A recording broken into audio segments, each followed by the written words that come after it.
Alhamdulillah, wassalatu wassalam ala nabiyyina Muhammad sallallahu alayhi wa sallam. Assalamu alaikum wa rahmatullah wa barakatuh.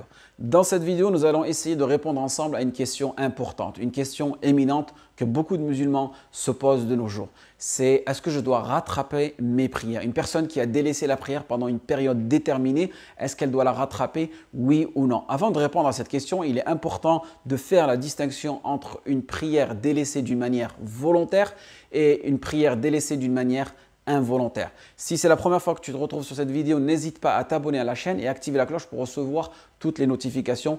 Comprends ton dîne risque de sortir prochainement. Je me présente, je suis Hamid, je suis le fondateur de cette chaîne-là qui a pour but de faciliter la compréhension de notre noble religion. Donc pour revenir à notre sujet, comme je vous ai dit tout à l'heure, il fallait bien faire la distinction entre ces deux caractéristiques-là. Nous allons commencer par celui qui a délaissé une prière d'une manière involontaire. Il a oublié cette prière-là. Il a été rapporté par l'imam Bukhari et l'imam Muslim que celui qui oublie une prière ou qui dort avant l'accomplissement de cette prière, sa seule expiation est de l'accomplir quand il s'en souvient. D'accord? Par exemple, admettons, vous revenez d'un voyage, vous avez prié Salat al-Subh et vous êtes réveillé qu'après Salat al-Maghrib. Donc, vous n'avez pas prié al-Dhuhr ou al-Asr. Qu'est-ce qu'il va falloir faire maintenant? Tout simplement, prier al-Dhuhr, al-Asr et après prier le Maghrib. Parce que vous venez de vous souvenir que vous avez délaissé cette prière-là. Il y a aussi un hadith qui a été rapporté par le prophète sallallahu alayhi wa sallam lors d'un voyage où ils ont délaissé la prière du Fajr jusqu'à ce que le soleil les a réveillés. Il a demandé à Bilal de faire le adhan et ils ont prié donc Sunnat al-Fajr.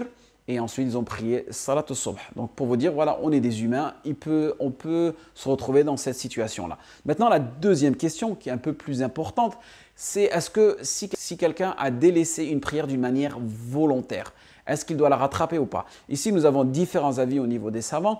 Imam Abu Hanifa, Imam Malik et Imam Shafi'i prennent l'avis que celui qui délaisse une prière doit la rattraper, que ce soit volontaire ou que ce soit involontaire. C'est-à-dire une personne qui n'a pas prié pendant des années, elle doit calculer le nombre d'années approximatif et faire ça en nombre de jours, en nombre de rak'at.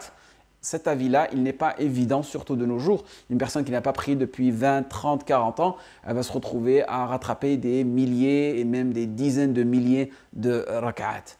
Nous avons aussi un deuxième avis, celui de Imam Ahmed al-Hanbali. Nous avons l'avis de Imam Ahmed et qu'il a suivi Ibn Taymiyyah, Ibn Hazm, Ibn Qayyim al-Jawziyya et certains savants contemporains. Celui qui a délaissé une prière d'une manière volontaire n'a pas à la rattraper. Mais n'a pas à la rattraper parce que c'est d'une manière laxiste, non. N'a pas à rattraper cette prière-là car c'est dans son but à lui qu'il fasse la tawbah et qu'il regrette cet acte-là. Vous voyez ? Que cette prière, même s'il la rattrape, elle n'est pas acceptée, étant donné que la prière, il n'a pas faite à l'heure, et la prière, elle est prescrite dans des heures précises, donc cette prière-là, ça y est, il n'a plus à la rattraper. Il doit faire une tauba sincère, tauba nasuha, car il va regretter cet acte-là, et cette méthodologie, elle est beaucoup plus simple pour les musulmans d'un côté, car voilà, il n'a pas rattrapé cette prière, mais aussi, elle est très éducative, c'est-à-dire que tu te dis maintenant, ah oui, la prière, c'est quelque chose vraiment d'important. C'est voilà, si je la rate, je ne peux pas la rattraper. Donc ça va, on va dire, turabbi nafsak, ça va éduquer ton nafs à bien respecter les horaires et à bien respecter la prière. Et à cela s'ajoutent beaucoup de hadiths, beaucoup de ayats. Le prophète sallallahu alayhi wa sallam nous a dit, le pacte qui existe entre nous et eux, c'est la prière. Celui qui l'a délaissé, il a mécru. Nous avons aussi une ayat, vous connaissez tous, waylul lil musallin alladhina hum an salatihim sahun. Malheur à ceux qui, en faisant la prière, l'exécutent sans conviction et s'en laissent distraire. Et ici, s'en laisse distraire, sahoun. L'explication de cette ayah, ce n'est pas vous ou moi qui allez faire l'explication. C'est Ibn Abbas radiyallahu anhu qui nous dit ceux qui la retardent après le temps fixé. Et aussi, il a été rapporté par différents sahaba que le plus grand des péchés après la mécréance et l'associalisme, c'est le fait de retarder une prière prescrite. Ma ghadiba Rasulullah sallallahu alayhi wa sallam ghadaban ala ahadin hinama yukhalifu at-tawhid wa yutraku as-salah. C'est-à-dire le prophète sallallahu alayhi wa sallam ne s'est jamais mis fortement en colère envers une personne, seulement dans deux cas, lorsqu'elle délaisse le tawhid ou est-ce qu'elle délaisse la prière. La prière, elle est obligatoire pour tout musulman. Et ces 3 conditions sont ce qu'on appelle l'islam, d'accord, la raison et le discernement.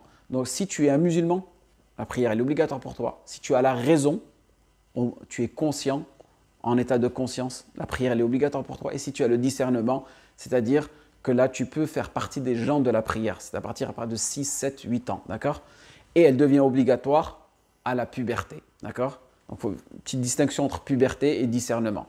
Et là on voit que malheureusement il y a des personnes qui la délaissent encore. Peut-être c'est une mauvaise compréhension de la religion ou peut-être pour toute autre raison. Et c'est pour ça le but de cette vidéo, c'est vraiment d'essayer de revenir vers Allah subhanahu wa ta'ala et essayer de comprendre les conditions, les obligations de cette prière et aussi toutes les vertus qu'il peut avoir dans la salat.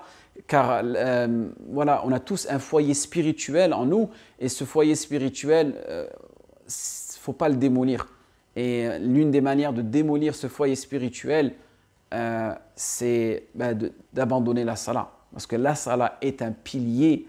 En espérant que cette vidéo a été bénéfique pour vous et moi, n'hésitez pas à la partager. En espérant que ça vous a un peu éclairci.